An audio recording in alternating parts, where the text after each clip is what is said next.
Perfect. Hi guys, welcome back to my channel, and today I am going to be telling you all of my 5-star reads and why you should definitely read them, because they are 5 stars for a reason, and I think everyone should at least give them a chance because they might be your next 5-star read. As you can see here, I've given quite a few books 5 stars. I honestly give books 5 stars if they're not only just really good and I really enjoyed them, but if the writing's good, if the plot and the elements of the story are just amazing and one of a kind, and overall if I would even consider rereading them, and just about all of these I would reread again. And so yeah, you should definitely read them. Also, this isn't going to include my 6-star reads. I'll probably make another video on that, but yeah, let's get into it. First up, I have Unbroken by Laura Hillenbrand. This is a historical nonfiction piece on the life of Louis Zamperini, who was an Olympic runner and went into the Army Air Forces during World War II and was captured by Japanese forces. This is basically his life when he was a child, a teenager, an adult, and then after the war. It has so many great messages and it is such an inspiring story, and I legit cried. It was so beautiful. I'm not one for nonfiction really, but now after reading this, I want to get into more historical nonfiction. I feel like that would be the best way to go for nonfiction in my opinion, because they're still telling you a story. And so yeah, it is just so amazing. And if you don't want to read it, there's a movie on Netflix that captures most of what's told in here, but they're both really good. Next, I have Binding 13 by Chloe Walsh. This is the first book in the Boys of Tommen series, and I feel like if you were on Booktok or just anywhere in the book realm, you would have heard about the series, and I'm here to tell you that you have to read it. The first 2 books in the series follow Johnny and Shannon's story, where Johnny is this well-known rugby player at the School of Tommen and he's expected to go pro, but then a young girl named Shannon Lynch transfers to Tommen during the middle of the school year after being severely bullied, and they meet and their worlds kind of just collide and erupt together. It's like such a beautiful love story. However, Shannon comes from a very abusive and neglected household, and so that is kept secret and that kind of unravels over the series. And then after the first 2 books in the series, it goes over to other characters' stories, and it's still a continuing series, but I highly recommend getting into it because you will get super attached to it, I guarantee you, because my heart physically can't beat without thinking about these books. It is so good. Next, I have Reckless by Elsie Silver. This is the 4th book in the Chestnut Spring series, and this one was by far my favorite. I knew when I read Flawless that I was gonna love Theo's book, and I was super mad when I had to wait for Theo's book because I didn't realize he was the 4th one, but it was so worth it because his and Winter's story was so beautiful and it made me so happy. Oh my god. I kind of don't want to tell you the context of this book because it is the 4th one in the series, and I feel like it would just make it better if you read the other books first and then you get to this one. I honestly went into it blind and it was still very good. And so yeah, just know that Theo is a rowdy bull rider. He's a well-known ladies man and he wants to live up to his father's legacy. And then Winter is a notorious doctor, but she's kind of like very closed off and reserved, and they meet, and yeah, you'll see what happens. Next, I have The 7-Year Slip by Ashley Poston. I don't think I've ever read a book quicker than I read this one. Like, I sat down and I finished the book in like a couple hours. It was so good. I didn't want to put it down, and by the end of it, I was tearing up because I relate to Clementine so much. And yeah, this book just meant a lot to me. This is a book about a young woman named Clementine who had just recently lost her aunt and leaves her an apartment that she always said was magical. So when she goes to clean it out and kind of move into it, she ends up 7 years into the past. And then she meets a man who's kind of staying there in the past, and every time she goes into the apartment, she keeps talking to him and she starts falling for this guy. However, he still lives in the past. So the big question is if she'll ever meet this guy in her present time and if their love is strong enough to last. It is so good. It's so romantic and the magical realism is so beautiful. I love Ashley Poston's writing. Like, I don't know, it's very beautiful and I've never read anything like it. It's just beautiful in my opinion. Next, I have Human X by Hong Kong. This book consists of 7 different chapters, each with a different perspective of the democratization uprising in South Korea and this was set in Gwangju in 1980. This book specifically follows the life and death of a young boy named Dong-ho, and kind of his friends and families and anyone he's kind of met share his story and their reactions and feelings towards the whole uprising, the aftermath, the beforehand, the during, and also just different perspectives of people who were greatly impacted by it during that time, afterwards, and even today. The writing in this book is so unique, it's so beautiful, and I just really intook every single word that was being told to me. It was so amazing, and this book I still think about today. Next, I have Jane Eyre by Charlotte Bronte. This book was probably, I think, my first ever classic that I fully read, and I read it. Like, I loved this book to pieces. I did read it in school, but I still had very much fun with it. Like, I was severely enjoying this book. This follows a young girl named Jane Eyre who was very poor, very plain, and was very oppressed at home. And then she goes to a boarding school where she was still like facing a lot of oppression and just not a great environment. And then she becomes a governess for a Mr. Rochester who she kind of starts having a romantic feeling for. And then a lot of stuff happens during that time. And yeah, it's a lot. This book is a lot. My version is very thick, but it is still a great story. It's very beautiful. The writing in this, I just love the figurative language in it. All the motifs just make so much sense. Like, I don't know. I just really enjoyed taking this whole book apart piece by piece. I feel like it's more fun to look at classes that way, in my opinion, because you're really just taking in every single thing that they intended for and figuring out its purpose, and it just makes the story even better, I feel like. Another book I read for school was All the Light We Cannot See, and I will say I did buy it beforehand to read on my own terms, but then I ended up not reading it. But my school made me read it, and I had a grand old time with it. I cried. I was in tears, and the ending honestly stays in my head because I can't believe it ended like that. I was not the happiest, but it made sense.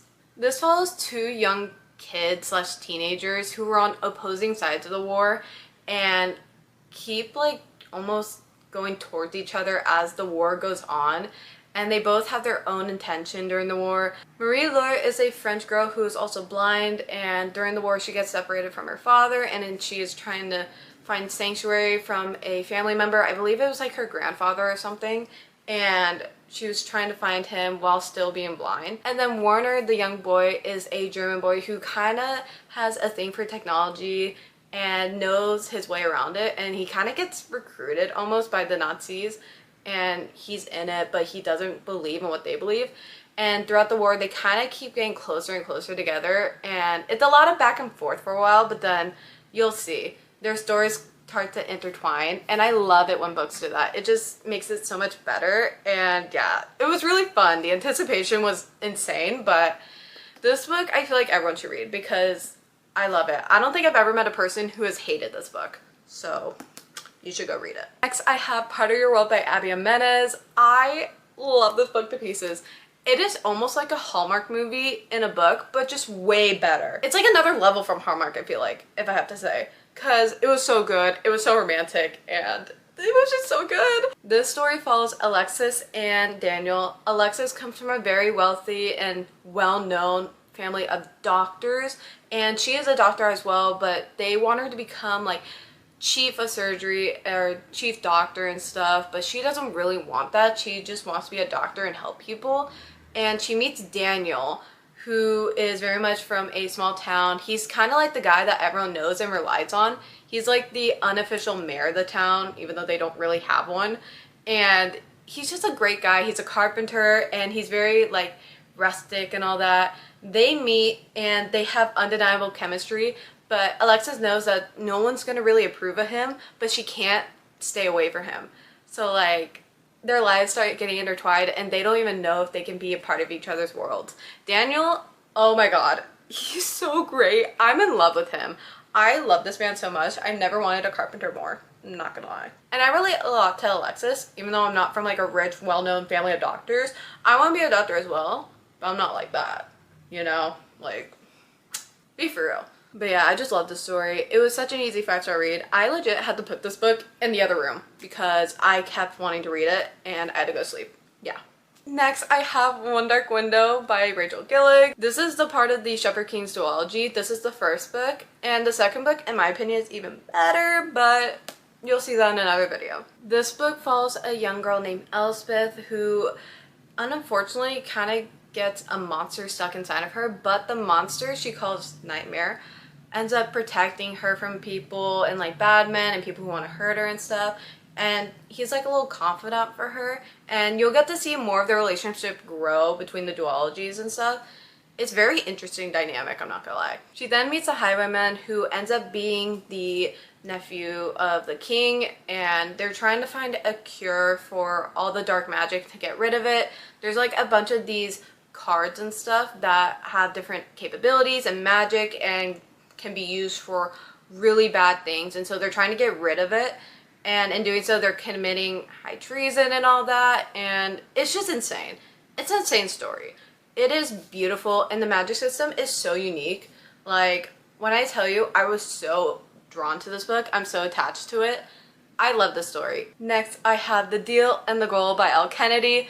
The Deal is the first book in the Off-Campus series, and The Goal is the fourth book in the Off-Campus series, and I am obsessed with both of them. The Deal is the most well-known, I feel like, and it's usually people's favorites, I feel like, and for good reason, because it is a banger. This follows Garrett and Hannah, where Garrett is the captain of the hockey team, and he's like, not like a ladies' man, but like he likes to get around and stuff. He's just very attractive, very hot and stuff. Like, he's a very cool guy too. He's a really good friend. He loves his friends.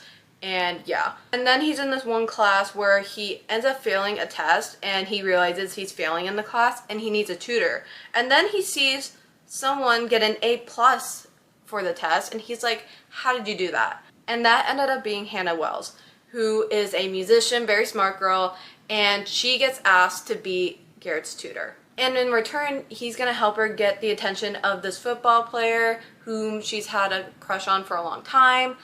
But over time, as they're studying together and kind of fake dating and stuff, they get really close, and, you know, stuff happens. And there's a lot more to their characters that I'm not going to reveal because it's kind of like a little secret right now. But you should definitely read it because it is so good. And this one follows Tucker and Sabrina. Tucker is also on the ice hockey team.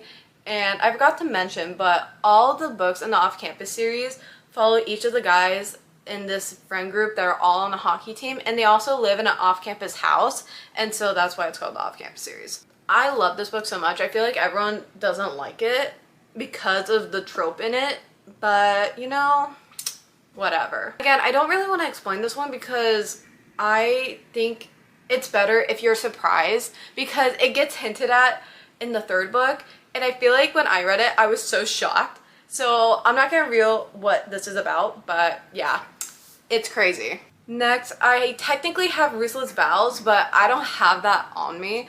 So I'm just gonna use the Divine Rivals book. Ruthless Vows is the second book to Divine Rivals, and it is amazing. I severely enjoyed it. I don't know if other people enjoyed it as much as I did, but I loved it. I thought it was great. It's a great romantasy book, and you get really attached to them, and the magical typewriters are honestly just really cute. But if you want to get into like romantasy or fantasy in general, like I feel like this book is a great way to start off because it kind of like, it's magical, but it doesn't like heavily focus on world building and the magic system and stuff. Like, it kind of gives you like an easy passageway into it. But yeah, it's really good. I really enjoyed it, and Divine Rivals honestly got like 4.5 stars for me, but Ruthless Vows was better in my opinion. And lastly, I have The Diabolic by F.J. Kincaid. This is a trilogy. It is sci-fi, dystopian fantasy. Like, it is so good. It has everything you want and more.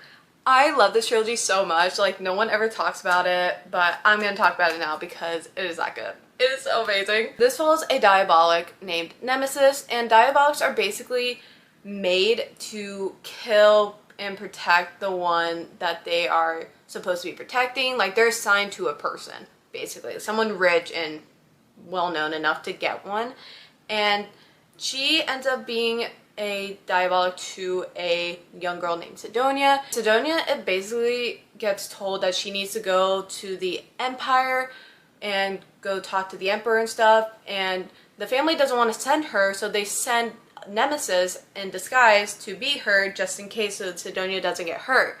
And during that, she finds out that there's a lot of corruption going on in the government, and there's so many things that are happening that could lead to the demise of their entire planet and honestly their whole empire, and she might be the only one to save the day. Also, there is a bit of romance, and the romance kind of goes along throughout the whole trilogy. It's a lot. It's really a lot. I can't believe I read this when I was in 7th grade because, I don't know, maybe I wasn't comprehending as much as I thought I was, but it's a lot, but it's so good. It is amazing. I feel like it just has everything you wanted in a dystopian sci-fi fantasy book. It is that good. Also, I cried. I sobbed by the end of the trilogy. I couldn't believe I was done with it, and yeah. You need to read this right now because not enough people have read it. And yeah, those are all my 5-star reads. There might be like 1 or 2 missing that I'm just not thinking of, and I'm too lazy to look on my Goodreads. But if they're not here, they're not here, so yeah. Thank you so much for watching. I hope to post more soon, and yeah, bye!